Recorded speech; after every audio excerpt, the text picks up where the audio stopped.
Hello guys, ഞാനിപ്പോൾ വന്നിട്ടുള്ളത് നമുക്ക് ഒരു പ്രാങ്ക് കൊടുക്കണം.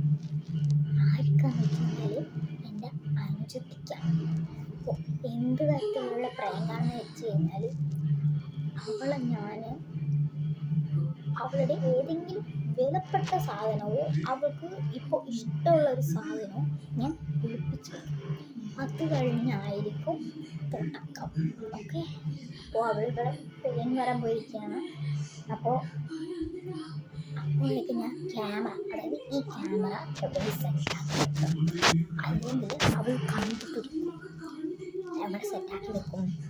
നിങ്ങൾ തന്നെ ഈ കിടക്കേൻ്റെ അവിടെ വേണോ അത് അകത്തെവിടെയെങ്കിലും വേണോ?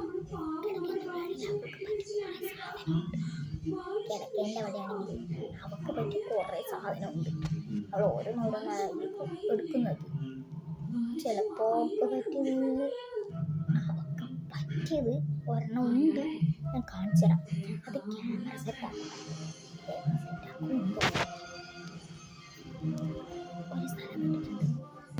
അപ്പോൾ ഗൈസ്, നിങ്ങൾക്ക് എന്നെ കാണുന്നുണ്ടോ എന്നറിയില്ല. ഞാൻ കട്ടേൻ്റെ അടിയിലാണുള്ളത്. കാരണം ഇവിടെ നിന്നേ കാണൂ. ഞാൻ കുറച്ച് സാധനങ്ങൾ എറിഞ്ഞു പൊട്ടിക്കുന്നതായിരിക്കും കാണാൻ പറ്റുക. നമുക്ക് നേരെ വീട്ടിലോട്ടേക്ക് പോവാം. അപ്പോൾ ഗൈസ്, ഇത് അവളുടെ സ്കൂളിലെ ബെലറ്റാണ് കേട്ടോ. ഇത് ഞാൻ കട്ടേലിൻ്റെ അടിയിലേക്ക് വെക്കുന്നുണ്ട്. അത് കഴിഞ്ഞിട്ടായിരിക്കും നോക്കുക. നാളെ രാവിലത്തേക്കായിരിക്കും. നാളെ സ്കൂളുണ്ട് കേട്ടോ. അപ്പോൾ ഇന്ന് പോയില്ല. ഇന്ന് അച്യുതാനന്ദൻ മരിച്ചത് കൊണ്ടാണ്, അച്യുതാനന്ദൻ മുഖ്യമന്ത്രി മരിച്ചത് കൊണ്ടാണ് ഇന്ന് സ്കൂളില്ലാത്തത്. അപ്പം വിളിച്ച് നീട്ടുന്നില്ല, നമുക്ക് നേരെ വീട്ടിലോട്ട് പോവാം.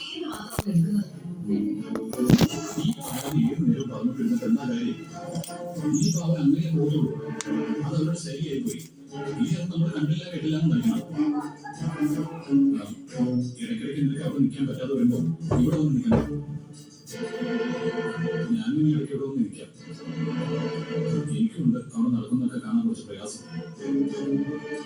ഞാൻ അച്ഛനോട് പറഞ്ഞുകൊണ്ടിരിക്കുകയായിരുന്നു. എന്റെ കല്യാണം കഴിഞ്ഞ ശേഷം അവൻ ആരും അങ്ങനെ ടൂർ പോയിട്ടുണ്ടായിരുന്നില്ല. ഇതിപ്പോ കയറി വന്ന ഒരുത്തിക്ക് വേണ്ടി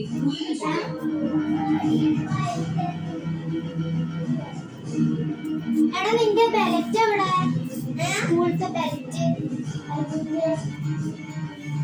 നമുക്ക് ഇത് വെച്ചിട്ട് അങ്ങനത്തെ എക്സ്പെരിമെന്റ് ചെയ്താലോ? ഇത് വെച്ചിട്ട് എന്തെങ്കിലും ഒരു എക്സ്പെരിമെന്റ്.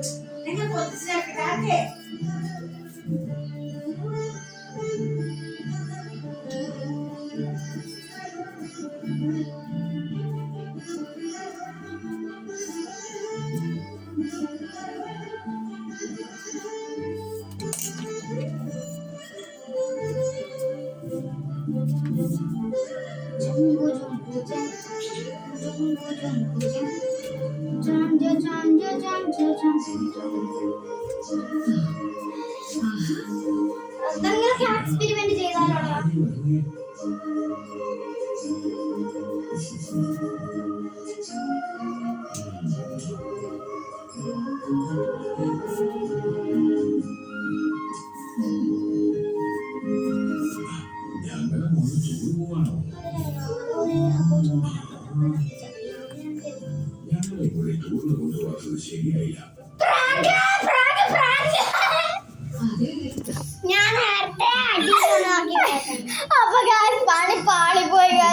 ഞാൻ കട്ടിന്റെ അടിയിൽ കൊണ്ടുവച്ചതായിരുന്നു കേട്ടോ.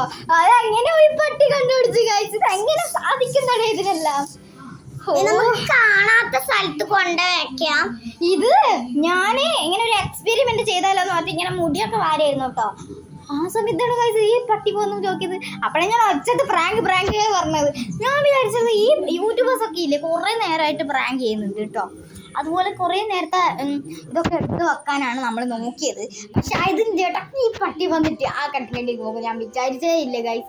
അവൾക്ക് ചിലപ്പോൾ തോന്നിയിട്ടുണ്ട്. ഞാൻ ആ ചാർജർ ഉണ്ടല്ലോ, ഞാനൊന്ന് അവിടെ വെച്ചിട്ട് ക്യാമറ ഓഫായോ നോക്കാൻ വേണ്ടിയിട്ടാണ് ഞാൻ ആ ചാർജർ അവിടെ കൊണ്ട് വെക്കുന്ന പോലെ ആക്കിയത്. വെച്ചു കൊടുക്ക്. അപ്പോഴാണ് ഗൈസ് ഈ തെണ്ടി അത് കണ്ടത്. എന്നാ ഇങ്ങനെ ആയിപ്പോ വരുതായിരുന്നു ഗൈസ്. അപ്പോൾ ഈ ടൈം എത്രയെന്ന് വെച്ച് കഴിഞ്ഞാൽ 4:50 4:01. കുറച്ചും കൂടി ലേറ്റ് ആയിട്ടുണ്ടോയെന്ന് അറിയില്ല. എല്ലാം ചെയ്ത് വെച്ചിട്ട് ഇരിക്കുന്നുണ്ടാ പന്നക്കളവി. നീയാ വണ്ണക്കളവി. അപ്പോൾ ഗായ്സ് ഈ പണി പാളിപ്പോയി. ഞാനിനി എന്ത് ചെയ്യും? വേറെ നിങ്ങൾക്ക് പ്രാങ്ക് ഉണ്ടെങ്കിൽ നിങ്ങൾ പറഞ്ഞോട്ടോ, ഞാൻ ചെയ്യാം. ഓക്കെ, എല്ലാവരും എൻ്റെ ഈ ചാനൽ ആദ്യമായിട്ടാണ് കാണുന്നതെങ്കിൽ ലൈക്ക് ചെയ്യുക, ഷെയർ ചെയ്യുക, സബ്സ്ക്രൈബ് ചെയ്യുക, തൊട്ടിട്ട് ലൈക്ക് ബട്ടൺ അമർത്തുക. അടുത്ത വീഡിയോ വരുന്നവരേക്കും എല്ലാവർക്കും ബൈ.